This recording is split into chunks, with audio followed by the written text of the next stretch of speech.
जय हिंद दोस्तों। Welcome back to our YouTube channel inside GS. तो दोस्तों, लास्ट क्लास में अपन ने हरियाणा की नदियां करी थी, नहरें, रिवर। आज अपन करेंगे उनके ऊपर जो भी डैम है, प्रोजेक्ट है वगैरह, वो जो भी हरियाणा की लेक्स है, हरियाणा का क्लाइमेट है, ये करेंगे मेजर। तो बाकी टाइम सही रहा, मतलब ज़्यादा टाइम ना हुआ तो अपन और भी कर लेंगे। तो बिना देरी करते हुए स्टार्ट करते हैं डैम। जो भी हरियाणा के मेजर मेजर डैम है उनके बारे में पढ़ते हैं। तो डैम किस लिए बनाए जाते हैं? पहला पॉइंट की हाइड्रो इलेक्ट्रिक पोटेंशियल के लिए, मतलब एनर्जी को बनाने के लिए, हाइड्रो इलेक्ट्रिक पोटेंशियल के लिए। ठीक है। दूसरा, जो भी अपनी कैनाल्स है, नदियां, उनसे अपने को कैनाल निकालने के लिए, कैनलाइज करने के लिए। तीसरा पॉइंट, फिशिंग। फिशिंग के लिए, मतलब डैम के तीन मेजर यूज हो जाते हैं। और अपन एक रिवर को, वाटर को में एक सही तरीके से अपन फ्लो करा के लेके जा सकते हैं। जैसे मान लो ये मेजर रिवर है, ठीक है, तो ये एरिया क्या, सारा सूखा एरिया है, तो यहाँ पे अपने डैम बनाया, तो यहाँ से अपन एक रिवर निकाल सकते हैं, यहाँ से एक रिवर निकाल सकते हैं। तो इस एरिया में फिर अपन क्या कर सकते हैं, एग्रीकल्चर कर सकते हैं। इसलिए डैम बनाए जाते हैं लगभग मेजरली। तो पहला देखते हैं अपन घग्गर रिवर के ऊपर। घग्गर रिवर के ऊपर कौन से प्रोजेक्ट है? तो घग्गर रिवर के ऊपर दो डैम है, 5 लिफ्ट इरिगेशन स्कीम है, इरिगेशन स्कीम्स है, एक O2 रिजर्वेयर है, रिजर्वोयर। तो दो डैम, उनके नाम जरूरी है, वो याद रखना। एक है पर्च डैम, पर्च डैम। दूसरा है जयंती डैम। अब ये दो डैम है, 5 लिफ्ट इरिगेशन स्कीम्स है। अब मैंने बोला O2 रिजर्वेयर, ये क्या है? तो पहले यहाँ पे क्या थी, एक स्मॉल लेक थी, उसका नाम था धनुर। फिर इसको बाद में O2 रिजर्व में कन्वर्ट किया गया। इससे दो घग्गर कैनाल्स निकाली जाती हैं, दो कैनाल्स निकाली जाती है घग्गर। कौन सी? एक northern Ghaggar, north Ghaggar canals, and दूसरी साउथ घग्गर कैनाल। डन। जो अपना O2 बैराज है, O2 बैराज, ये 1896 से 97 के बीच में बनाया गया। और इसको 2002 में इसके अंदर एक टूरिस्ट कॉम्प्लेक्स बनाया गया, न्यू टूरिस्ट कॉम्प्लेक्स इसके अंदर बनाया गया, जिसका नाम रखा गया चौधरी देवीलाल, चौधरी देवीलाल वियर। तो ये तो था अपना घग्गर के रिवर के ऊपर जो भी अपने प्रोजेक्ट थे। अब अपना चलते हैं आगे। अब देखते हैं projects on Yamuna river, Yamuna river. तो पहला आता है अपना ताजेवाड़ा, ताजेवाला। ताजेवाला कहाँ है? इन यमुनानगर, यमुनानगर के अंदर है ताजेवाला, यमुना नगर। इसको अपन क्या बोलते हैं? Hidden paradise of Haryana, hidden paradise of Haryana. यानी हरियाणा का छुपा हुआ स्वर्ग बोला जाता है ताजेवाला को, हरियाणा का छुपा हुआ स्वर्ग किसको बोला जाता है? ताजेवाला को बोला जाता है। इसको 1873 में बनाया गया, कंस्ट्रक्टेड इन 1873, एंड ये हरियाणा का लार्जेस्ट कंक्रीट डैम है, लार्जेस्ट कंक्रीट डैम है। डन। दूसरा आता है अपना हथनी कुंड बैराज, हथनी कुंड बैराज। ये भी क्या है, यमुना के ऊपर है। कहाँ? ये भी यमुनानगर के अंदर है, यमुना नगर। इसकी कंस्ट्रक्शन 1996 में स्टार्ट हुई और खत्म होती है 1999 में। इसको मछुआरा का स्वर्ग बोला जाता है, मछुआरों का स्वर्ग। अगर पूछे किसको बोला जाता है, अगर एग्जाम में क्वेश्चन आ जाए कि मछुआरों का स्वर्ग किस डैम को बोला जाता है, तो उसका आंसर है हथनीकुंड बैराज। ठीक है। इसमें क्या हुआ, 2002 में पहली बार पानी छोड़ा गया। इससे दो स्ट्रीम निकाली गई है, टू स्ट्रीम्स निकाली गई है इससे। पहली ईस्टर्न यमुना कैनाल एंड दूसरी western Yamuna canal, Yamuna canal. Done. तीसरा है लाल टोपी डैम, लाल टोपी डैम। यह भी किसके अंदर है? यमुनानगर के अंदर। ये इतना इंपॉर्टेंट नहीं, तो इसलिए नाम नाम बता रहा हूँ। चौथा अपना खिलान वाला खोल, खिलान वाला खोल, ये भी यमुना नदी के ऊपर है। फिर अपना आता है लखवार डैम, ये भी यमुना नदी के ऊपर है। लखवार डैम जो कि उत्तराखंड के अंदर है। उत्तराखंड के अंदर फिर मैं बता दें कि किस नदी के ऊपर है। इसको इरिगेशन के लिए बनाया गया और ये लगभग 300 मेगावाट इलेक्ट्रिसिटी प्रोड्यूस करता है। ये मल्टीपर्पज डैम है, ठीक है। ये तो हो गए अपने सारे यमुना नदी के ऊपर डैम। एक और है अनंगपुर डैम। कौन सा? अनंगपुर डैम जो कि फरीदाबाद में है, फरीदाबाद के अंदर है। इसको अनंगपाल तोमर ने बनाया था। अनंगपाल तोमर फर्स्ट ने इसको बनाया था। ये 8th सेंचुरी में बनाया गया है। एंड ये ओनली ग्रेविटी डैम है हरियाणा का, only gravity dam of Haryana. Gravity dam कैसे होता है, जैसे मैं यहाँ बताता हूँ। मान लो इसका जो नीचे वाला हिस्सा ना, ऐसे होता है ये, ठीक है। ये नीचे वाला ये बहुत ज़्यादा स्ट्रॉन्ग होता है कि ये फोर्स सकता है पानी आगे ना फोर्स लगा पाए ज़्यादा, ठीक है। तो ये मेजर डैम थे यमुना नदी के ऊपर। अब एक डैम, अब मैं कुछ डैम और बताता हूँ, फिर अपने डैम कंप्लीट हो जाएंगे। फिर नेक्स्ट डैम अपना मसानी डैम, मसानी डैम जो कि साहिबी रिवर के ऊपर है। साहिबी रिवर के ऊपर है। कहाँ पे है ये? रेवाड़ी के अंदर है ये। इसको 1989 में बनाया गया था। डन। फिर आता है Pathrala dam, Pathrala dam, Pathrala dam ये कहाँ है? ये सोम रिवर के ऊपर है, सोम रिवर के ऊपर है। ये भी यमुनानगर के अंदर है। इसको 1875 से 76 के बीच में बनाया गया। और इसको ये चेक डैम भी है, नोन एज चेक डैम। फिर आता है किसाऊ डैम। किसाऊ डैम अपना टोन्स रिवर के ऊपर है जो कि यमुना के अंदर आके मिलती है। ये किसके बॉर्डर के ऊपर है? हिमाचल प्रदेश एंड उत्तराखंड की बॉर्डर के ऊपर है। ये टोन्स रिवर के ऊपर है। ये भी मल्टीपर्पज डैम है। ये लगभग 660 मेगावाट एनर्जी प्रोड्यूस करता है। फिर आता है अपना रेणुका जी डैम। कौन सा आता है? रेणुका जी डैम। ये ऑन गिरी रिवर, हरियाणा में गिरी रिवर है जो कि हिमाचल प्रदेश से आती है, उसके ऊपर है। और ये 40 मेगावाट एनर्जी प्रोड्यूस करता है। किसके लिए? हिमाचल प्रदेश के लिए। दो डैम और है। कौन से? डगराना बांध या डैम एंड दूसरा अपना दीवान या फिर दीवाना बांध या डैम। ये किसके ऊपर है? ये दोनों घग्गर हाकरा रिवर के ऊपर बनाए जाएंगे। घग्गर हाकरा रिवर के ऊपर बनाए जाएंगे बोल रहा हूँ, मतलब ये फ्यूचर में बनेंगे, अभी बने नहीं है। तो ये तो अपने हो गए डैम पूरे। नेक्स्ट पेज पे चलते हैं। Dam complete. तो अब अपन देखेंगे तो हरियाणा की कैनाल्स, हरियाणा में लगभग देखो 49 से 50% खेती कैनाल से होती है। अब देखेंगे अपन नहरों के बारे में पढ़ेंगे तो हरियाणा में 49 से 50% इरीगेशन इन्हीं से होती है, कैनाल से। तो इसलिए अपन कैनाल को पढ़ेंगे। तो पहली आती है अपनी वेस्टर्न यमुना कैनाल। पहली क्या आती है? जो इंपॉर्टेंट है वो सिर्फ वही पढ़ेंगे। Western Yamuna canal, western Yamuna canal ये हरियाणा में बहती है। ये अपना मान लो ताजेवाला, ये क्या है? ताजेवाला। यहाँ से दो यमुना को दो हिस्सों में डिवाइड किया जाता है। वेस्टर्न यमुना कैनाल जो कि हरियाणा में आ जाती है एंड ईस्टर्न यमुना कैनाल जो कि यूपी में चली जाती है। ये कहाँ? यूपी में बहती है।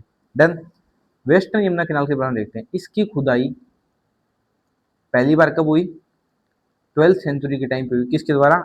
इस टाइम पे राजा कौन था? पृथ्वीराज चौहान। पृथ्वीराज चौहान के टाइम पे इसकी पहली बार खुदाई हुई।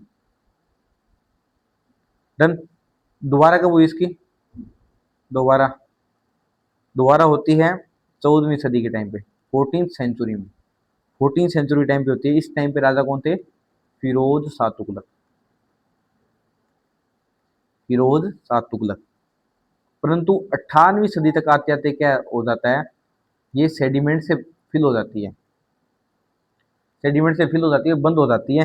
फिर 19th सेंचुरी के मिड में, 19th सेंचुरी के मिड में ब्रिटिशर इसकी खुदाई द्वारा स्टार्ट कर देते हैं और दो इंजीनियर होते हैं ब्रिटिशर, दो ब्रिटिश इंजीनियर थे, कौन कौन, रेनी रेनी और सलेन। ये क्या करते हैं, इसको जोड़ते हैं ताजेवाला से, इसकी खुदाई करके वापस ताजेवाला से इसको कनेक्ट करते हैं। तो ये हरियाणा की सबसे पुरानी और लॉन्गेस्ट कैनाल है हरियाणा की, जिसकी लेंथ लगभग 3226 किलोमीटर है। इसकी ब्रांचेस की मिला के भी, जो इसकी लगभग 5 मुख्य ब्रांच है, उन 500 मुख्य ब्रांच और मेन कैनाल को मिला के 3226 किलोमीटर इसकी लेंथ है। मेन कैनाल की पूछे तो, मेन कैनाल की लेंथ पूछे तो अप्रोक्सीमेटली 325 से 26 किलोमीटर अप्रोक्स इसकी लेंथ है, और ये लगभग 5 लाख हेक्टेयर को इरिगेशन प्रोवाइड करती है। अब अपन इसकी ब्रांचेस पे चलते हैं। ब्रांचेस, तो पहली ब्रांच है,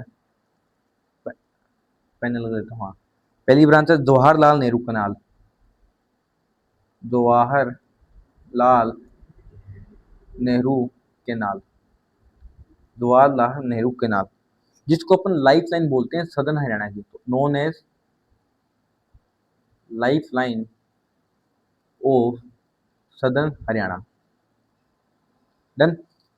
ये पानी देती है हरियाणा के सदर्न डिस्ट्रिक्ट को, जो भी हरियाणा के साउथ में डिस्ट्रिक्ट्स हैं उनको पानी देते हैं, और ये सोनीपत से निकाली जाती है,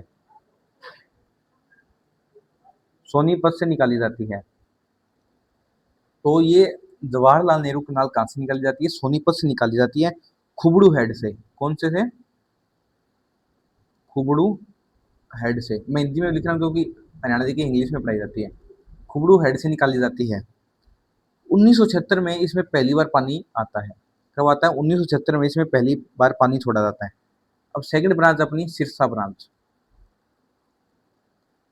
सिरसा ब्रांच, जो कि लगभग 1896 से 97 के बीच में बनाई जाती है, और ये इंद्री इंद्री नाम की जगह है, करनाल में। इंद्री कहाँ है, करनाल में है, वहां से इसको निकाला जाता है। फिर इसकी एक हांसी ब्रांच भी है, फिर एक इसकी है Munak branch, Munak branch, Munak branch जिसको बोला जाता है life line of Delhi, life line of Delhi बोला जाता है मुनक ब्रांच को। तो ये दिल्ली, और इसकी शुरुआत कब होती है, 1996 में हो जाती है। 1996 में हरियाणा और दिल्ली का समझौता होता है, एक एग्रीमेंट होता है, उसके बाद में चीज ब्रांच हो जाती है। फिर इसमें 2012 में पहली बार फर्स्ट टाइम पानी छोड़ा जाता है। अगर आपसे पूछ ले लाइफ लाइन ऑफ सदर हरियाणा कौन सी कैनाल है, उस ऑप्शन में दे दे मुनक कैनाल, जवाहरलाल नेहरू कैनाल, तो क्या आएगा, जवाहरलाल नेहरू कैनाल। तो ये दोनों याद रखना आप, ठीक है, क्योंकि दोनों ही लाइफ लाइन है। जैसे जवाहरलाल नेहरू अपनी सदर्न हरियाणा की है, और मुनक कैनाल अपनी दिल्ली की है, तो ये आप याद रखना। फिर नेक्स्ट आती है अपनी भाखड़ा कैनाल, एक सेकेंड, नेक्स्ट आती है अपनी भाखड़ा कैनाल। अपनी नेक्स्ट रिवर नहर आती है, ये अपनी यमुना हो गई, पेन चेंज कर ले रहा हूँ मैं, Bhakra canal, Bhakra canal. Bhakra canal कहाँ से निकाली जाती है, नांगल डैम है, नांगल डैम किस रिवर के ऊपर है, सतलुज रिवर के ऊपर, ऑन सतलुज रिवर। नांगल गांव के अंदर एक नांगल डैम है सतलुज रिवर के ऊपर, वहां से भाखड़ा कैनाल निकाली जाती है। ये हरियाणा में टोहाना से एंटर करती है। कहाँ से, टोहाना से, टोहाना से ये हरियाणा के अंदर एंटर करती है। टोहाना को क्या बोला जाता है, city of canals, canal city पूछा जाए तो किसको बोला जाता है, कैनाल, अगर क्वेश्चन आ जाए which city is known as canal city, तो आंसर क्या आएगा उसका, टोहाना, क्योंकि टोहाना से लगभग 5 नहरें निकलती है, इसलिए इसको कैनाल सिटी बोला जाता है। ये लगभग 13.83 लाख हेक्टेयर को, 13.83 लाख हेक्टेयर को पानी देती है। ठीक है, तो इसकी भी कुछ ब्रांचेज हैं, ब्रांचेज देख लो आप। पहली ब्रांच है इसकी बरवाड़ा ब्रांच, पहली कौन सी है, बरवाड़ा ब्रांच, पहली इसकी बरवाड़ा ब्रांच है, जो पानी देती है, किसको पानी देती है, Rajiv Gandhi thermal THERMAL, thermal power plant, जो कि हिसार के अंदर है, Hisar. Barwara branch Rajiv Gandhi thermal power plant Hisar को क्या देती है, पानी देती है। इसकी 2 यूनिट है, तो ईच यूनिट 600 मेगावाट की कैपेसिटी रखती है। डन। दूसरी आती है अपनी नरवाना ब्रांच। सेकंड कौन सी है, नरवाना ब्रांच, नरवाना ब्रांच, जो कि नरवाना को, कलायत को इरिगेशन देती है। नरवाना को, कलायत को इरिगेशन देती है, यानी इरिगेशन के लिए पानी देती है। इसकी कैपेसिटी कितनी है, 2700 क्यूसेक। क्यूसेक क्या होता है, क्यूबिक फीट पर सेकेंड। क्यूसेक क्या होता है, क्यूबिक, ये बता ही देता हूँ आपको, क्यूबिक फीट पर सेकेंड। मतलब ये यूज किया जाता है इरिगेशन वाटर मैनेजमेंट के लिए। ये यूज किया जाता है मेजरिंग के लिए, तो बहता हुआ पानी है ना, उसको मेजर करने के लिए इसका यूज किया जाता है। तो एक क्यू सेकंड में, क्यू सेक में 28.32 लीटर पानी बह जाता है, या और 7.48 गैलन्स पानी चला जाता है 1 सेकंड के अंदर। नरवाना ब्रांच में अपन आगे बढ़ते हैं। ये पानी देती है पुंडरिक, पुंडरिक पोंड को, पुंडरिक पोंड को, जो कि कुरुक्षेत्र में है। आप क्रॉस चेक भी कर लेना, लगभग वो कुरुक्षेत्र के अंदर ही होगा। पुंडरिक पोंड को भी ये पानी देती है। अगर आपसे पूछा जाए कि महाभारत काल से आज तक कोई भी तालाब सूखा नहीं है, तो वो कौन सा है, पुंडरिक पोंड है, जो कि महाभारत काल से अभी तक एक बार भी सूखा नहीं है। ठीक है, तो ये अपनी होगी नरवाना ब्रांच। अब तीसरी ब्रांच अपनी भिवानी कैनाल। भिवानी ब्रांच बोलो, कैनाल बोलो, तो इसको अपन BN चक्रवर्ती नहर भी बोलते हैं, BN चक्रवर्ती कैनाल। ये याद रखना कि कौन सी नहर का नाम BN चक्रवर्ती कैनाल है। फिर अपना चौथा आता है लोहारू कैनाल, लोहारू ब्रांच। इसको अपन बोलते हैं इंदिरा गांधी कैनाल, इंदिरा गांधी कैनाल, जो कि 225 किलोमीटर लंबी है। ठीक है, फिर अपनी आती है जुई नहर, जुई नहर, जिसको अपन बांगीलाल कैनाल भी बोलते हैं, बांगीलाल कैनाल। जुई नहर का नाम 2008 में बंसीलाल, सॉरी बांगीलाल नहीं, बंसीलाल कैनाल बोलते हैं। ठीक है, जुई नहर का नाम 2008 में बंसीलाल नाम कर दिया था, इसे बंसीलाल कैनाल बोलते हैं। फिर अपनी आती है गुरुग्राम नहर, छठी है गुरुग्राम नहर, जो कि ओखला बिराज दिल्ली से निकाली जाती है, ओखला बिराज दिल्ली से निकाली जाती है। ठीक है, ये इरिगेशन देती है गुरुग्राम को, नूह को, पलवल को, फरीदाबाद को। फिर नेक्स्ट आती है अपनी सातवीं, ऊपर लिख देता हूँ मैं। फिर आती है अपनी दादूपुर नलवी कैनाल, जो कि वाटर देती है यमुनानगर और अम्बाला को। ये प्रोजेक्ट खत्म कर दिया गया था, अब इसको दोबारा स्टार्ट किया गया है। तो एक लोहारू ब्रांच है, जिसको क्या बोला जाता है, इंदिरा गांधी कैनाल। मैं आपको कुछ बताता हूँ आगे नेक्स्ट पेज पे। एक ये ब्यास रिवर अपनी, ठीक है, ये सतलुज आ रही है, तो सतलुज, तो यहाँ पे एक डैम है, क्या है, यहाँ पे एक डैम है, वहां से निकलती है अपनी इंदिरा गांधी कैनाल, जो कि राजस्थान में जाती है सिरसा डिस्ट्रिक्ट से होके, इंदिरा गांधी कैनाल। आप कंफ्यूज मत होता है ना, उसमें रिस्क के अंदर, तभी मैंने बताया। इसको अपन क्या बोलते हैं, life line of desert, life line of desert. तो ये अपनी थी भाखड़ा कैनाल। तो अपने वेस्टर्न यमुना कैनाल कर ली, भाखड़ा कैनाल कर ली, एंड अब चलते हैं अपन, ये गुड़गांवा नहर भी कर ली अपने, वो अलग थी, सॉरी मैंने बता दिया, उसी के अंदर ब्रांच नहीं है वो। गुड़गांवा नहर भी कर ली, दादूपुर नलवी नहर भी कर ली। अब अपनी लास्ट बची है सतलुज यमुना लिंक, जो कि बहुत इंपॉर्टेंट है। कौन सी, Sutlej Yamuna link, SYL link.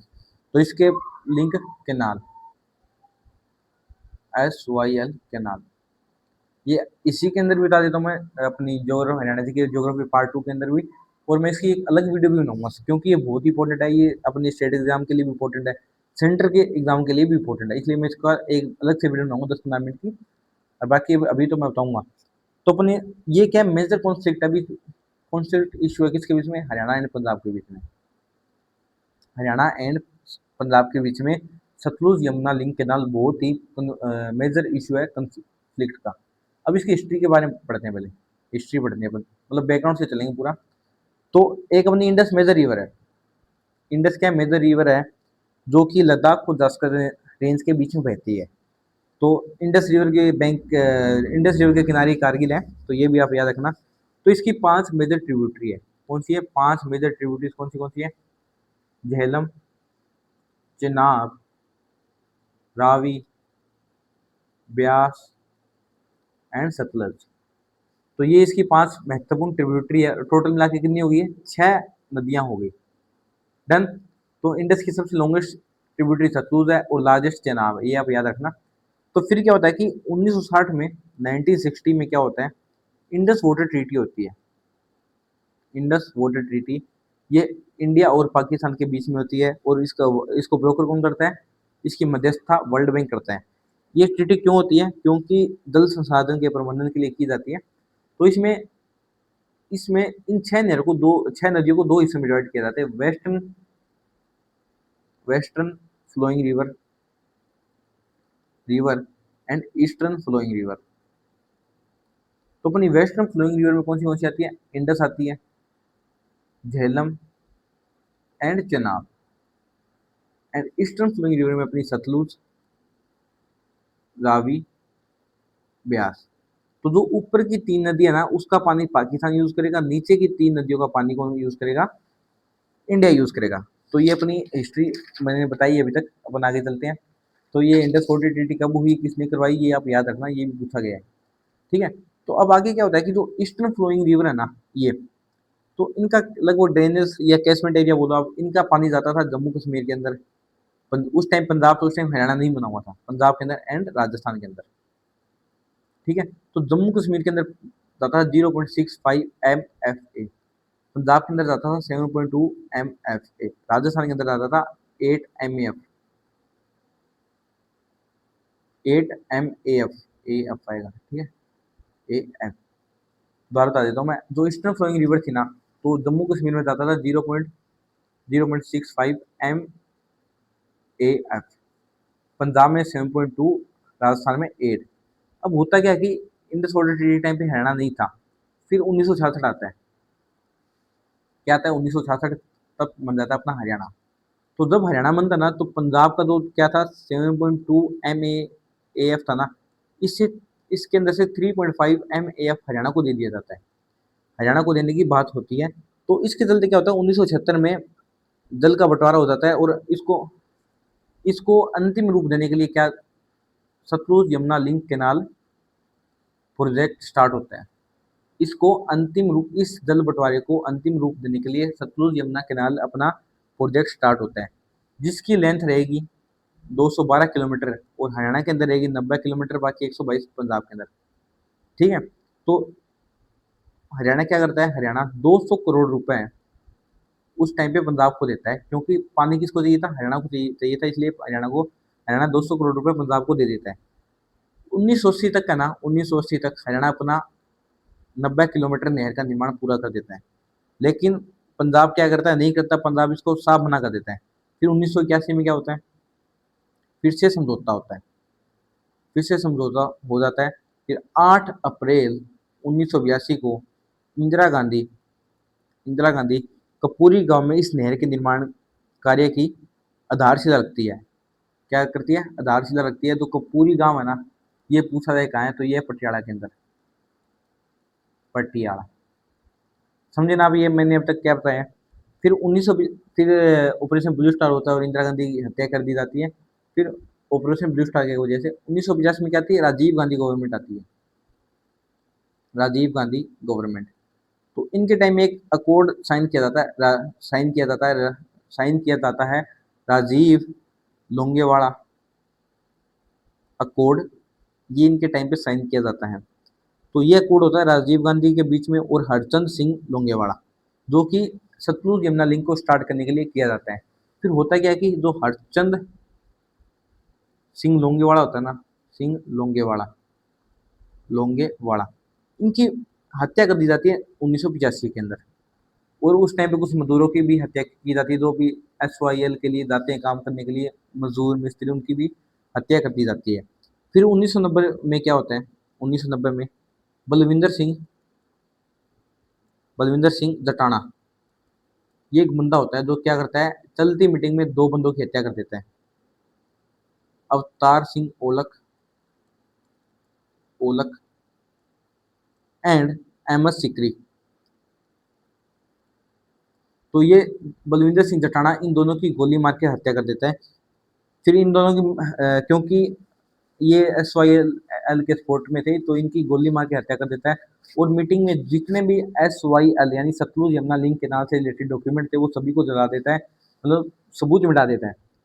और 1990 में ही 36 लेबर मजदूरों की हत्या कर दी जाती है, जो भी SYL प्रोजेक्ट के लिए जाता है। फिर 1996 में आ जाता है। 1996 में क्या करता है, हरियाणा हरियाणा जाता है सुप्रीम कोर्ट के पास। तो सुप्रीम कोर्ट क्या 2002 में ऑर्डर देता है पंजाब को कि विद इन एक ईयर के अंदर सतलुज यमुना लिंक कैनाल बन जानी चाहिए। पर पंजाब क्या कर देता है, सुप्रीम कोर्ट के ऑर्डर को चैलेंज कर देता है। फिर 2004 में पंजाब जाता है सुप्रीम कोर्ट के पास, अपनी याचिका दर्ज करने जाता है, और सुप्रीम कोर्ट पंजाब की याचिका को क्या कर देता है, खारिज कर देता है, खारिज कर देता है। फिर पंजाब एक गेम खेलता है, तो 2004 में पंजाब लेके आता है Punjab termination of agreement act 2004। तो ये क्या करता है, जितने भी SYL से रिलेटेड एग्रीमेंट थे वो सभी को कैंसिल कर देता है। फिर 2016 आता है। 2016 के अंदर सुप्रीम कोर्ट इस मैटर को फिर से उठाता है। फिर से पंजाब क्या करता है, गेम खेलता है और एक एक्ट पास कर देता है जिसका नाम है Punjab Sutlej Yamuna link canal project या बिल 2016। इसको बोला, इसका दूसरा नाम था rehabilitation and revesting revesting of proprietary rights. ठीक है, पंजाब फिर से गेम खेल के पंजाब सतलुज यमुना लिंक बिल 2016 लेके आता है। इसमें क्या करता है पंजाब, इस बिल को गवर्नर साइन भी नहीं करता, फिर भी बिल पास हो जाता है। इसमें क्या करता है, जो भी लैंड जमीन केनाल के लिए ली गई थी, वो सब पंजाब सरकार क्या कर देती है, किसानों को फ्री ऑफ कॉस्ट वापिस दे देती है, फ्री ऑफ कॉस्ट वापिस दे देती है। फिर 2017 में क्या होता है, 2017 में पंजाब के ऊपर केस आता है, केस हो जाता है। तो पंजाब क्या स्टैंड लेता है, वो बोलता है कि जो भी SYL से रिलेटेड है, अपन नया लेखा जोखा स्टार्ट करेंगे। एक तो ये बात बोल देता है, और दूसरी बात बोल देता है, अगर हम पंजाब को पानी देंगे तो पंजाब का जो यूथ है वो आक्रोश करेगा और इससे हमारी इंटरनल डिस्टर्बेंस होगा। फिर क्या होता है, Bhakra Bhakra Beas management board board ये क्या बोलता है कि जो वोटर अवे अवेलेबिलिटी है ना रावी और ब्यास के अंदर, वो क्या 1981 में कितनी थी, 17.17 MAF थी। अब 2013 में कितनी होगी, 13.38 MAF। तो वोटर अवेलेबिलिटी पंजाब के पास भी कम हो गई है, ये बोर्ड ये बात बोल देता है। तो ये बात बोलता है, तो पंजाब एक बात और भी बोलता है कि 2029 आते तक पंजाब में क्या आएगा, सूखा पड़ेगा पंजाब में, इसलिए वो पानी देने से मना कर देता है। तो ये पंजाब का मानना है कि अगर SYL बनेगी तो हरियाणा के सदर्न पार्ट को बहुत फायदा होगा। तो ये मुद्दा चल रहा था SYL के ऊपर, तो मैंने पूरी कोशिश करी कि आपको अच्छे से समझाऊं। तो ये तो इस क्लास में होना ही होना था, पर मैं आपको एक अलग से क्लास बनाऊंगा जो कि सिर्फ और सिर्फ SYL के ऊपर होगी, सतलुज यमुना लिंक केनाल के ऊपर होगी। जरूर देखना आप, ठीक है। अब ये होगी अपनी केनाल सारी होगी। अब बात करते हैं अपन हरियाणा की लेक्स की। तो लेक्स ऑफ हरियाणा करेंगे अपन अब, लेक्स ऑफ हरियाणा। तो हरियाणा में मुख्यतः 5 ऑफिशियली लेक हैं, पहले वो देखेंगे, फिर जो एक्स्ट्रा है उनके बारे में देखेंगे। तो पहला है दमदमा लेक, फर्स्ट है दमदमा लेक, फर्स्ट अपनी केनाल है दमदमा लेक। तो दमदमा लेक कहाँ है, सोहना गांव के अंदर है, जो कि गुड़गांव में है। दमदमा क्या है, गुड़गांव में है, गुड़गांव में है, ठीक है। और ये बिगेस्ट नेचुरल लेक है, क्या है, biggest natural lake of Haryana, जो कि लगभग 3000 एकड़ में फैली हुई है, ठीक है। ये कहाँ प्रेजेंट है, few kilometre south of Gurugram and is of the Gurugram Alwar road. Gurugram Alwar road के ऊपर है और गुरुग्राम के कुछ किलोमीटर साउथ डायरेक्शन में। ठीक है, ये यहाँ पे बोटिंग टूरिज्म वगैरह होता है। इसकी शेप अमीबा जैसी है। शेप कैसी है? अमीबा जैसी। एंड ये यहाँ पर लगभग 190 से ज़्यादा माइग्रेटरी स्पीसीज का ये होम है। और यहाँ पे एक सेंटर भी है, कौन सा है वो? Water polo sports centre. तो ये अपनी दमदमा लेक थी। अब चलते हैं अपन नेक्स्ट लेक के ऊपर। नेक्स्ट कौन सी अपनी? सुल्तानपुर लेक। एक सुल्तानपुर अपना नेशनल पार्क भी है, वाइल्ड लाइफ सेंचुरी भी है, वो अलग देखेंगे, मिक्स नहीं करूंगा मैं। सुल्तानपुर लेक, सुल्तानपुर लेक जो कि कहाँ पे है? गुरु गुरुग्राम के अंदर है, फरुख शहर के पास। कहाँ पे? फरुख शहर के पास, फरुख नगर, सॉरी, गुड़गांव के अंदर फरुख नगर के पास है ये। फरुख नगर, फरुख नगर, नगर सॉल्ट के लिए फेमस है, ये भी आप याद रखना। ये पलाया लेक का एग्जाम्पल है, पलाया लेक का। और पलाया लेक में बताऊंगा आपको फिजिकल ज्योग्राफी के अंदर। इसको 2021 में रामसर साइट का दर्जा दे दिया जाता है। 2021 में इसको रामसर साइट बना दी जाती है। और यहाँ पर लगभग 250 से ज़्यादा बर्ड स्पीसीज का ये हाउस है। और यहाँ पे साइबेरियन क्रेन भी आता है, साइबेरियन क्रेन, जो कि मूवमेंट करता है according to earth magnetic field. तो ये अपनी दो लेक हो गई। अब चलते हैं अपन नेक्स्ट पे। एक चीज़ बताता हूँ मैं आपको जो कि इम्पोर्टेंट है। जो अपनी रामसर साइट जो भी लेक है उनको क्या कर देते हैं? सिमटेड कर देते हैं, क्योंकि रामसर साइट है वहाँ पे सिमटेड है। तो टूरिस्ट आएंगे तो वो ऑब्वियस सी बात है पोल्यूशन तो करेंगे। जैसे मान लो प्लास्टिक आ गया लेक के ऊपर, तो ये क्या कर देता है? सनलाइट को आने नहीं देता, तो सनलाइट को क्या करता है? हिंडर करता है। तो सनलाइट को अगर ये ब्लॉक करेगा तो क्या CO2 की मात्रा क्या हो जाएगी? इंक्रीज हो जाएगी। तो इससे एक डिजीज होगी, जो भी माइग्रेटरी स्पीसीज है उनको, उस डिजीज का नाम है एवियन बोट्यूलिज्म। एवियन बोटुलिज्म ये क्या है? ये एक सीवियर न्यूरो मस्कुलर डिजीज होती है। क्या होती है? सीवियर न्यूरो मस्कुलर डिजीज, जो कि बर्ड्स को होती है। तो ये क्या कर देती है? ये किसके कारण होती है? क्लोस्ट्रीडियम ब्यूटिलिनम। ये पैरालिसिस कर देती है बर्ड्स को, खड़ा, इनएबिलिटी टू स्टैंड और फ्लाई, मतलब उड़ने के लिए। और बर्ड्स खड़ा भी नहीं रह पाते, पैरालिसिस हो जाता है और उनकी डेथ हो जाती है। और ये लगभग कहाँ देखा गया है? वोम लो ऑक्सीजन वेटलैंड कंडीशन के अंदर। तो ये अपनी दोनों लेक हो गई, और ये मैंने आपको डिजीज भी बता दी जो कि माइग्रेटरी स्पीसीज को हो जाती है।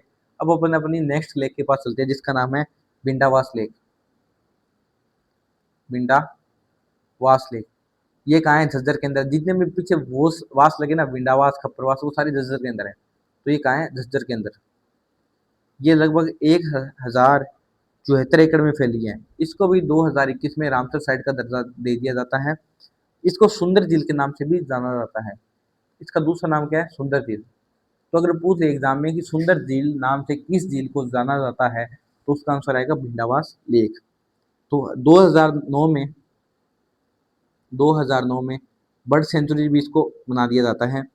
और इसको कंस्ट्रक्ट किया जाता है क्योंकि construct to store the excess water of Jawaharlal Nehru canal a time of power failure of lift canal system. तो ये अल्टरनेट है भरतपुर सेंचुरी का।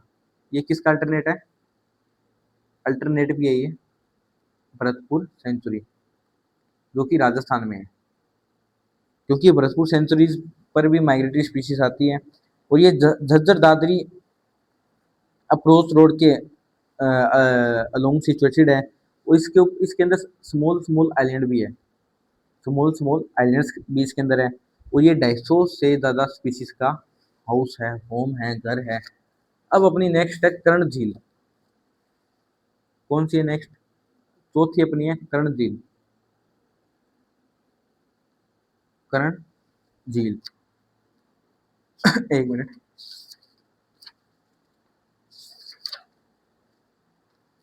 नेक्स्ट अपनी है कर्ण लेक।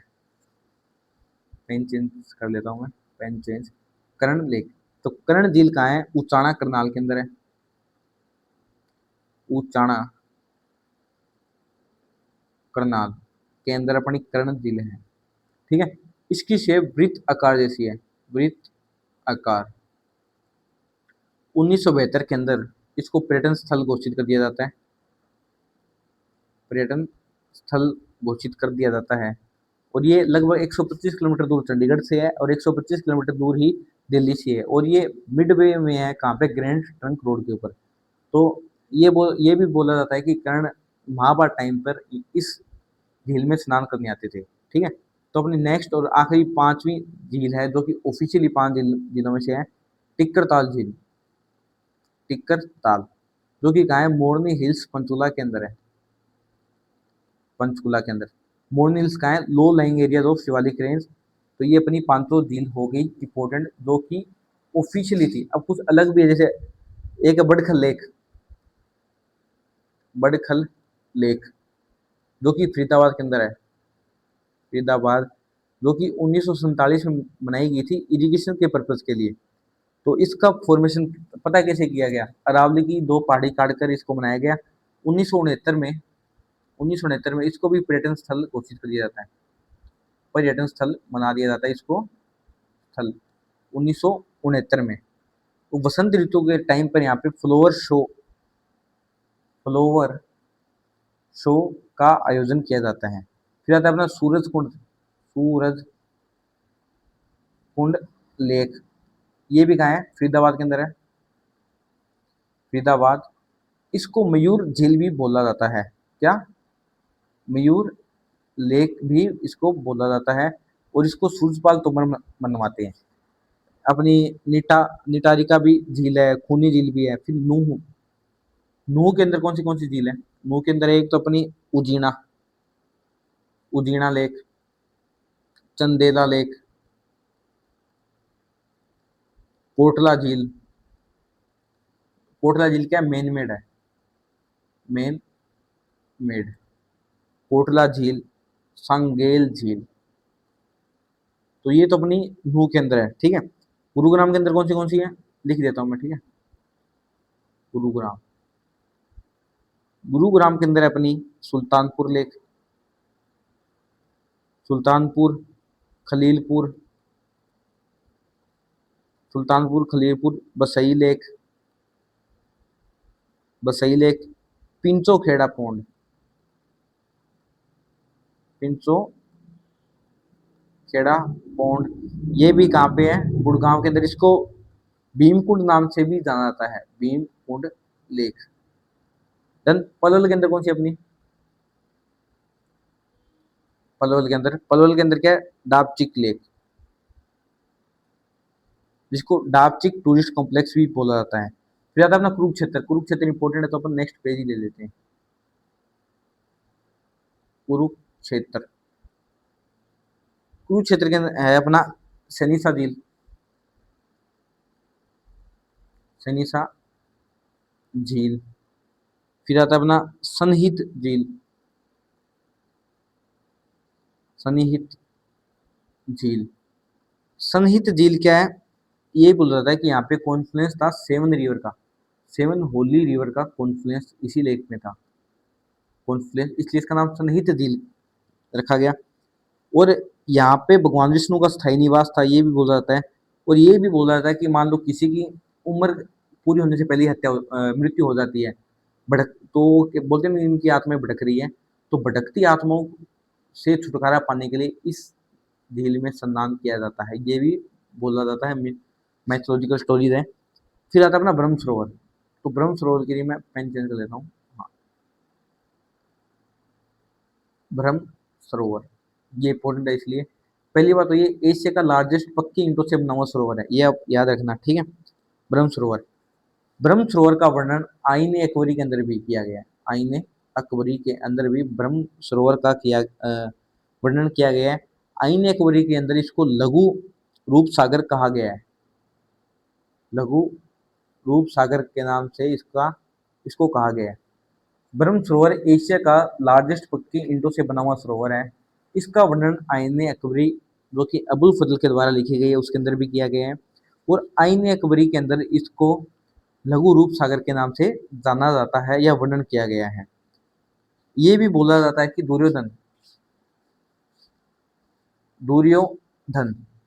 दुर्योधन महाभारत के टाइम पे ब्रह्म सरोवर के अंदर छिपते थे और महाभारत के अंतिम दिन 18वें दिन दुर्योधन फिर से यहाँ छिपे थे, पर उनका युद्ध फिर भीम से होता है और उनकी मृत्यु हो जाती है। फिर ये भी बोला जाता है कि लॉर्ड ब्रह्मा लॉर्ड ब्रह्मा ने यहाँ से ही यूनिवर्स को क्रिएट किया था। और इस झील को पानी कौन देता है? नरवाणा कैनाल। नरवाणा कैनाल ब्रह्म सरोवर को क्या देता है? पानी देती है नरवाणा कैनाल। तो और ये अब नाम ब्रह्म है तो इसका मतलब ये नहीं कि लॉर्ड ब्रह्मा को डेडिकेटेड है, ये लॉर्ड शिवा को डेडिकेट है, लॉर्ड शिवा को डेडिकेटेड है। और ये भी बोला था कि इंडियन सिविलाइजेशन का बर्थ यहीं से हुआ है और इसके पास बिड़ला गीता मंदिर और बाबा नाथ की हवेली भी है। कौन सी इसके पास है? बिड़ला गीता मंदिर और बाबा नाथ हवेली इसी सरोवर के पास है। और गीता जयंती के दिन लगभग लेट नवंबर और अर्ली दिसंबर, गीता जयंती के दिन लेट नवंबर और अर्ली दिसंबर में यहाँ पे दीपदान और आरती की जाती है, जिससे शाइनिंग होती है बहुत खतरनाक वाली। जब दीपदान और आरती महोत्सव होता है तो क्या शाइनिंग लुक आता है इसका। इसकी खुदाई पहली बार आर्यवंशी कुरों ने की। दोबारा लरकिन जो कि थानेसर के जिलाधीश थे उन्होंने करवाई और इसका वर्तमान स्वरूप गुलजारी लाल नंदा ने दिलवाया। तो ये आप याद रखना, ये था ब्रह्म सरोवर कुरुक्षेत्र का। फिर नेक्स्ट आता है अपना ज्योतिषर सरोवर। ज्योतिषर सरोवर ये भी अपना कुरुक्षेत्र के अंदर ही है, कुरुक्षेत्र के अंदर ही है। ये थानेसर के अंदर है, थानेसर कुरुक्षेत्र। ये बोला था कि श्री कृष्ण ने यहीं अपना गीता का उपदेश दिया। गीता का उपदेश श्री कृष्ण जी ने यहाँ ही दिया। कहाँ पे? ज्योतिषर सरोवर। ये भी माना जाता है कि महाभारत की बैटल ज्योतिषर सरोवर से स्टार्ट हुई और इस स्थान की खोज किसने करी? आदि शंकराचार्य ने की 9वीं शताब्दी में। 9वीं सेंचुरी में इसकी खोज किसने करी? खोज आदि शंकराचार्य ने की। और लगभग 1850 के अंदर कश्मीर किंग ने यहाँ पे शिवा टेम्पल बनवाया। 1850 के अंदर कश्मीर के जो किंग थे, राजा थे, उन्होंने ज्योतिषर सरोवर के ऊपर क्या बनाया? Shiva temple, Shiva temple. फिर 1924 में दरभंगा के राजा ने, दरभंगा के किंग ने, दरभंगा के राजा ने यहाँ पे चबूतरे का निर्माण करवाया, स्टोन प्लेटफॉर्म का। बट पीपल के नीचे, बनियन ट्री के नीचे, सॉरी पीपल नहीं, बनियन ट्री के नीचे यहाँ पे क्या करवाया गया? चबूतरे का निर्माण करवाया गया। और ये भी माना जाता है कि कृष्ण जी ने अपना विराट स्वरूप यहाँ पर ही दिखाया।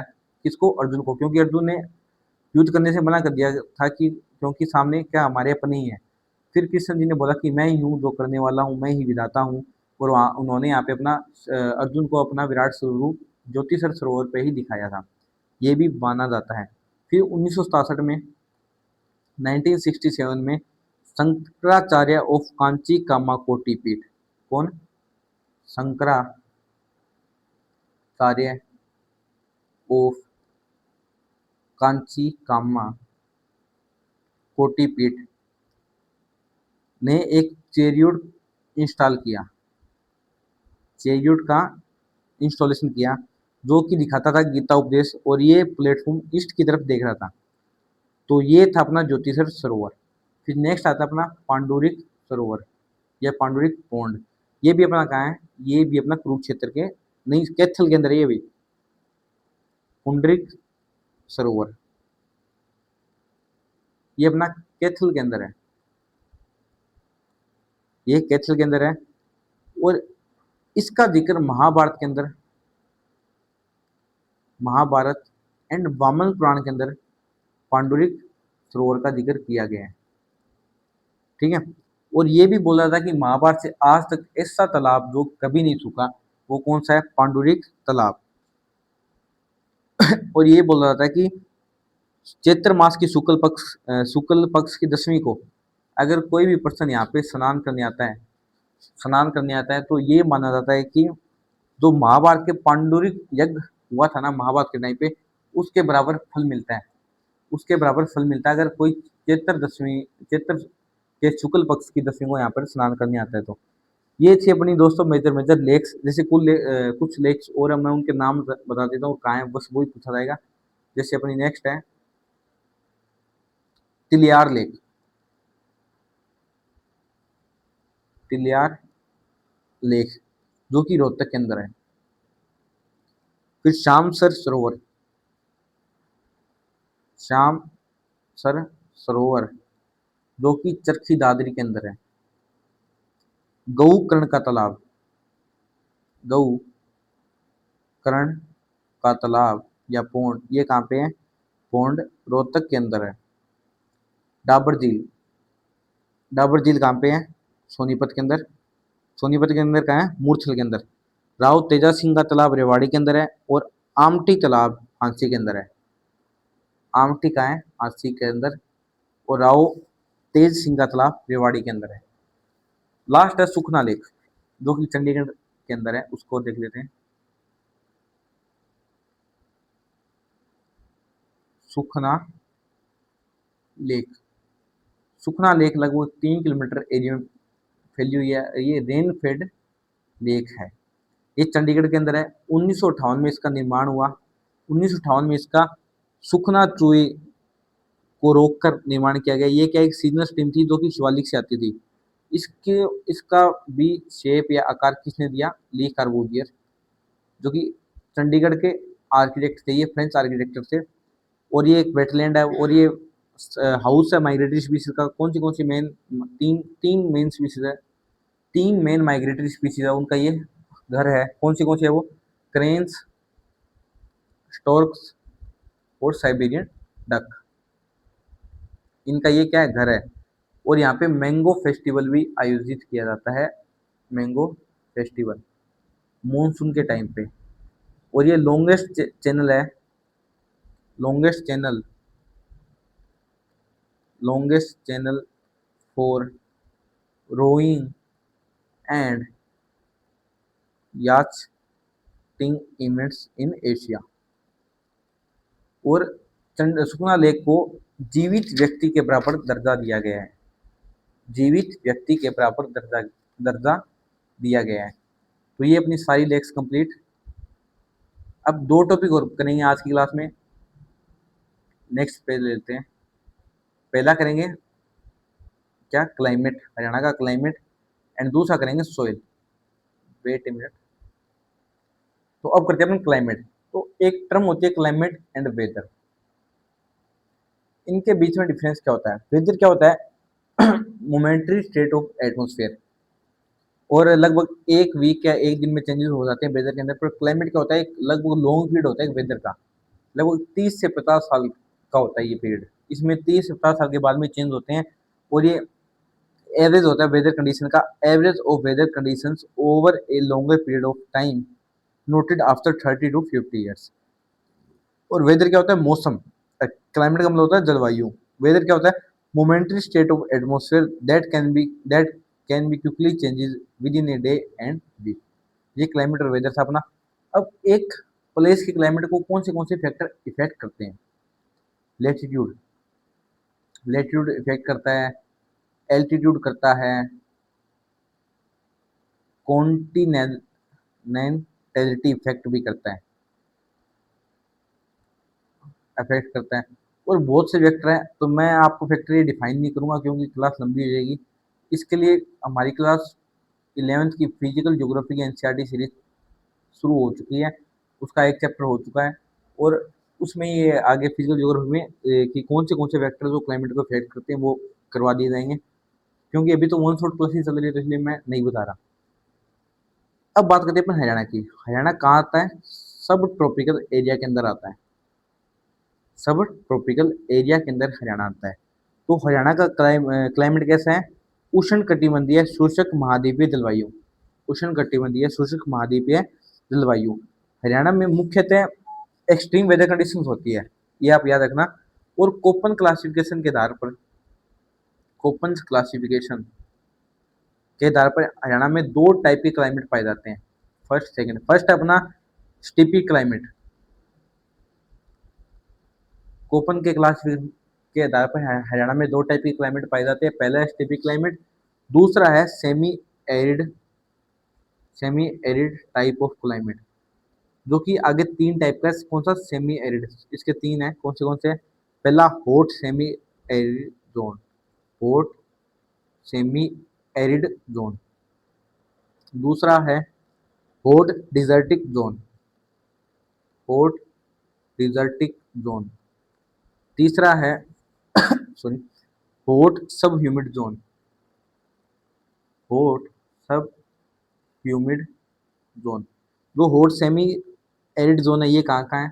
भिवाड़ी, हिसार, रोहतक। हॉट डिजर्टिक जोन का है सिरसा, महेंद्रगढ़। एंड हॉट सब ह्यूमिड जोन का है अम्बाड़ा, पंचकुला, यमुनानगर। तो स्टीपी क्लाइमेट क्या है? यहाँ पे रेनफॉल कम होती है, ग्रासलैंड टाइप होता है। तो इसका एक्सेप्शन सिर्फ 3 जिले से हरियाणा के, यमुनानगर, अम्बाड़ा, पंचकुला। जो इसके अंदर नहीं आते वो किसके अंदर आते हैं? वेट सब ट्रॉपिकल क्लाइमेट के अंदर आते हैं। बाकी हरियाणा के हर जगह में स्टीपी क्लाइमेट पाया जाता है।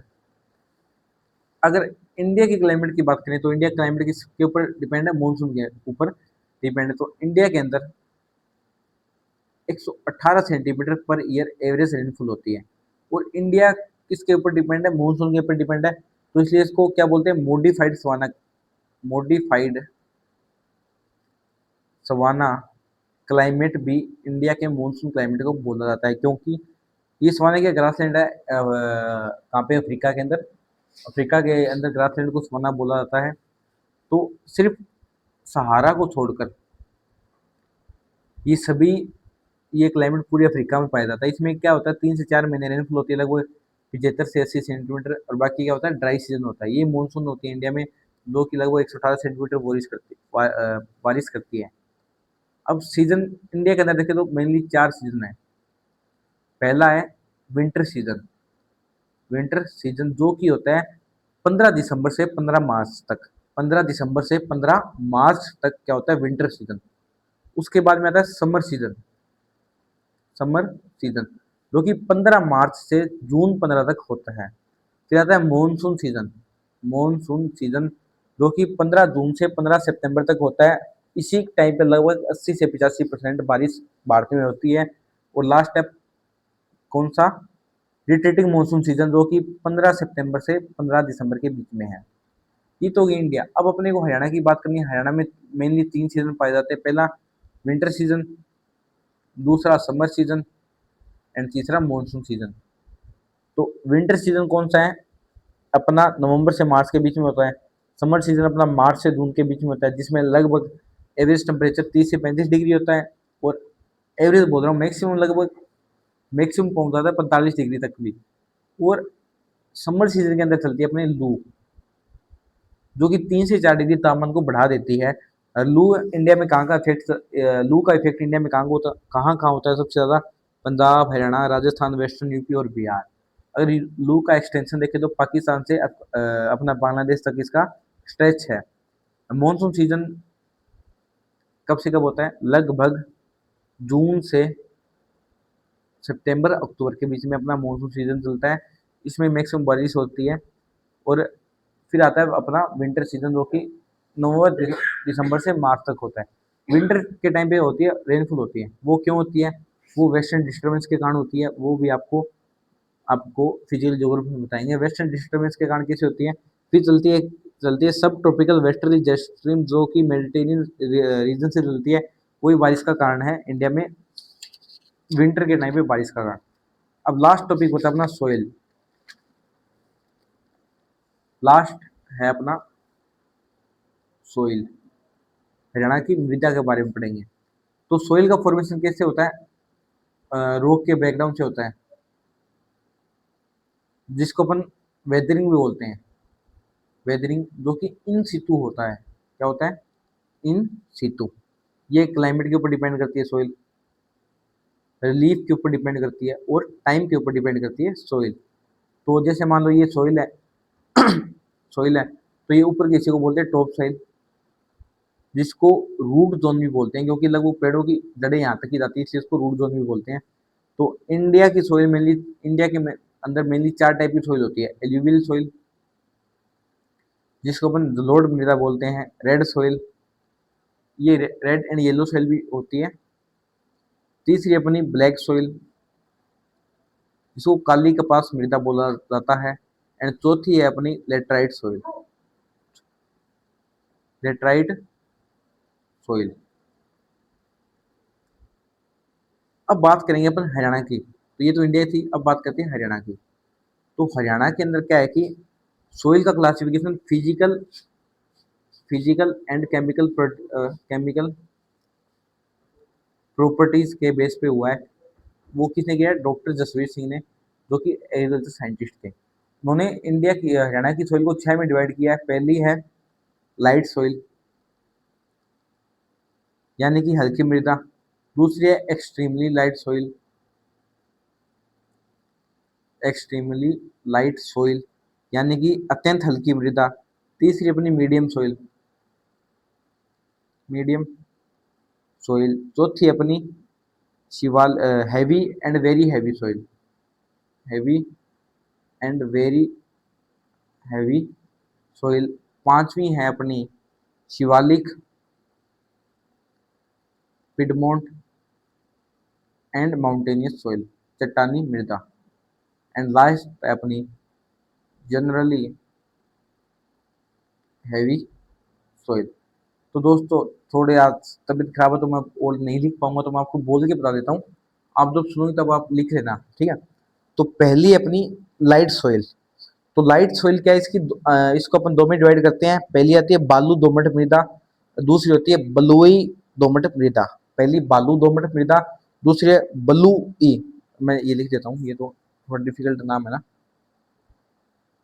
पहली तो है बालू दोमट मृदा, दूसरी है बलुई दोमट मृदा, ठीक है। तो बालू दोमट मृदा में क्या होता है, सिल्ट की मात्रा ज्यादा होती है, बालू की मात्रा कम होती है। इसको रोसली मृदा भी बोलते हैं। किसको? बालू दोमट मृदा को क्या बोलते हैं? रोसली मृदा। ये भिवानी, हिसार, दादरी और झज्जर रेवाड़ी एरिया में पाई जाती है। फिर है बलुई दोमट मृदा, बलुई दोमट मृदा जो कि सिरसा डब्बावाली क्षेत्र में पाई जाती है। यह हरियाणा के वेस्टर्न पार्ट में पाई जाती है और घाघरा हाकड़ा, घग्गर हाकड़ा के एरिया में पाई जाती है। अब बात करते हैं अपन एक्सट्रीमली लाइट सोइल के बारे में, एक्सट्रीमली लाइट सोइल के बारे में। ये बालू का प्रधान होती है और इरोजन इसमें बहुत ज्यादा होता है और विंड इरोजन होता है। ये राजस्थान के लगते तो हरियाणा के दिल है ना, वहां पाई जाती है। और लाइमस्टोन की मात्रा भी इसके अंदर पाई जाती है। जैसे ये पाई जाती है कहाँ का फाउंड होती है? महेंद्रगढ़, भिवानी, रेवाड़ी, सिरसा, फतेहाबाद, गुड़गांव, फरीदाबाद, पलवल और झज्जर के कुछ पार्ट के अंदर। और राजस्थान के अंदर क्या होती है? सैंड ड्यून्स बनते हैं। तो अगर shifting of sand dunes known as धरियांस, क्या बोलते हैं उसको? धरियांस। डन। अब अपन चलते हैं आगे मीडियम सॉइल, नेक्स्ट पेज पे। मीडियम सॉइल जो कि 3 में डिवाइड है। ये ज्यादा फर्टाइल होती है, 3 में डिवाइड है, ज्यादा फर्टाइल होती है औरों के कंपेयर से। पहला है मोटी दोमट, दूसरा है हल्की दोमट, तीसरा है दोमट। तो मोटी दोमट को अपन हैवी लोमी सोइल बोलते हैं, हल्की दोमट को लाइट लोमी सोइल, दोमट को लोम सोइल। तो मोटी दोमट में क्या होता है? सोइल का पार्टिकल बड़ा होता है और ये लगभग न्यू और फिरोजपुर जितका एरिया में पाई जाती है। हल्की दोमट के अंदर ये कहाँ पाई जाती है? अम्बाड़ा, नारायणगढ़, रेवाड़ी, मेवात के अंदर पाई जाती है। दोमट मृदा कहाँ पाई जाती है? ये मैक्सिमम फर्टाइल सोइल होता है, इसके अंदर राइस कल्टीवेशन भी हो जाता है। ये यमुना घाघर प्लेन एरिया के अंदर पाई जाती है। लगभग जींद, कैथल, करनाल, कुरुक्षेत्र, पानीपत एंड फतेहाबाद के अंदर क्या पाई जाती है? अपनी दोमट मृदा पाई जाती है। फिर अपनी चौथी मृदा आती है हैवी सोइल, हैवी सोइल या extremely heavy soil, heavy soil. ये कहाँ पाई जाती है? On the banks of seasonal river. जो भी अपनी सीजनल रिवर है ना, उनके बैंक, उनके किनारों पर पाई जाती है। इसमें सिल्ट की मात्रा मैक्सिमम होती है, सिल्ट की मात्रा मैक्सिमम हो जाती है। और ये लगभग ब्लैक सोइल की जैसी होती है और इसको सोलर भी बोलते हैं, सोलर बोलते हैं। कहाँ पे? थानेसर, फतेहाबाद के एरिया में। और डाकर बोलते हैं इसको, डाकर। डाकर बोलते हैं अपन जगाधरी के एरिया में। अगर इस सोइल के अंदर अपन फर्टिलाइजर मिला दें तो ये अच्छा रिस्पॉन्स देती है, अगर और अच्छी फसलें होती है। नेक्स्ट आती है अपनी जनरली जनरली हैवी सोइल। इसमें भी सिल्ट की मात्रा मैक्सिमम होती है। ये यमुना के एडजेसेंट एरिया में पाई जाती है। इसको खादर भी बोलते हैं। ये यमुनानगर, अम्बाड़ा, करनाल, कैथल, सोनीपत, पानीपत यहाँ पाई जाती है। फिर लास्ट है अपनी mountainous soil, Piedmont and Shivalik. Shivalik soil कहाँ पाई जाती है? शिवालिक एरिया में जो मोरनी हिल्स है वहाँ पे पाई जाती है। ये लेटराइट सॉइल के नाम से भी जानी जाती है। ये कालका और नारायणगढ़ एरिया में पाई जाती है। फिर आती है पिडमोंट सॉइल, जो कि शिवालिक खत्म होती है, पिडमोंट जोन स्टार्ट होता है, वहाँ पाई जाती है। यहाँ पे बालू, बजरी, रेत पाई जाती है, तो इसलिए गुड क्वालिटी की नहीं होती। ये कालका और नारायणगढ़ एरिया में इसको बोला जाता है घर या घड़, और जगाधरी एरिया में इसको बोला जाता है कंदी। जगाधरी कहाँ है? यमुनानगर, वहाँ पे इसको बोला जाता है कंदी। क्या? कंदी। फिर लास्ट अपनी माउंटेनियस सोइल। ये सदर्न पार्ट में पाई जाती है, हरियाणा के अरावली रेंजेस के पास, और ये कम फर्टाइल होती है। ये होगी सोइल अपनी कंप्लीट। लास्ट है सोइल इरोजन, बस ये थोड़ा सा है। सोइल इरोजन मेनली दो से होता है, एक तो wind erosion and water erosion. Wind erosion Haryana के सदर्न पार्ट में डोमिनेट करता है, वाटर इरोजन हरियाणा के नदर्न पार्ट में डोमिनेट करता है। फिर कुछ टर्म है जैसे एल्कलिनिटी, एल्कलिनिटी यानी क्षारीयता, एंड सेलिनिटी यानी लवणता। ये क्या होती है? ये जिस सोइल में पाई जाती है उस सोइल को क्या बोलते हैं? कलर और रेहे के नाम से जानते हैं। ये होता क्या है कि ये हरियाणा के 1/3 एरिया में सोइल में ये पाया जाता है। एक सेकेंड। इसका कारण क्या है? Over irrigation. जब अपन ये चावल की फसलें बोते हैं तो अपन को इरिगेशन बहुत ज़्यादा मात्रा में करनी पड़ती है। अपन ज़्यादा इरिगेशन करेंगे तो ज़्यादा इवोपोरेशन होगा। ज़्यादा इवेपोरेशन क्या होगा तो नीचे से नमक ऊपर जाएगा कैपिलरी एक्शन की वजह से, तो इसलिए एल्कलिनिटी और सैलिनिटी होती है। तो दोस्तों ये हो गया अपना लेक्चर कंप्लीट। आज अपन ने क्या क्या किया? डैम्स, कैनाल्स, क्या क्या किया अपन ने? डैम्स कर लिए अपन ने, कैनाल्स कर लिए, लेक्स कर ली, सोइल कर लिया, क्लाइमेट कर लिया हरियाणा का। तो ज्योग्राफी वाला पोर्शन लगभग अपना हो गया। ये अपना वो बताया, बाकी एग्रीकल्चर वगैरह, नेशनल पार्क की ज्योग्राफी में नहीं आता, ये स्टैटिक टाइप है, थोड़ा क्या है स्टैटिक टाइप। जो समझने वाला था वो होगी ज्योग्राफी कंप्लीट, होगी कंप्लीट। तो अपनी दोस्तों लगभग 26 को अपना पेपर है एससीएस का। उसके बाद में अपन अपनी सीडीएस पे, एनडीए पे, सीएपीए पे वापस फोकस स्टार्ट कर देंगे। फिर सीडीएस पे जैसे अपना एससीएस का एग्जाम होता है उसके बाद में अपन वो कैब और पॉलिटी वगैरह स्टार्ट कर देंगे, बायोलॉजी वगैरह। और एनसीईआरटी सीरीज तो अपनी चल ही रही है सीडीएस के लिए, एनडीए के लिए, इनके लिए। तो चलिए दोस्तों, जय Hind. Do support, like, share, comment and subscribe. इससे आप हमारे चैनल को प्रमोट कर सकते हैं, हेल्प कर सकते हैं, और फीडबैक जरूर दिया करो। जय हिंद दोस्तों, धन्यवाद।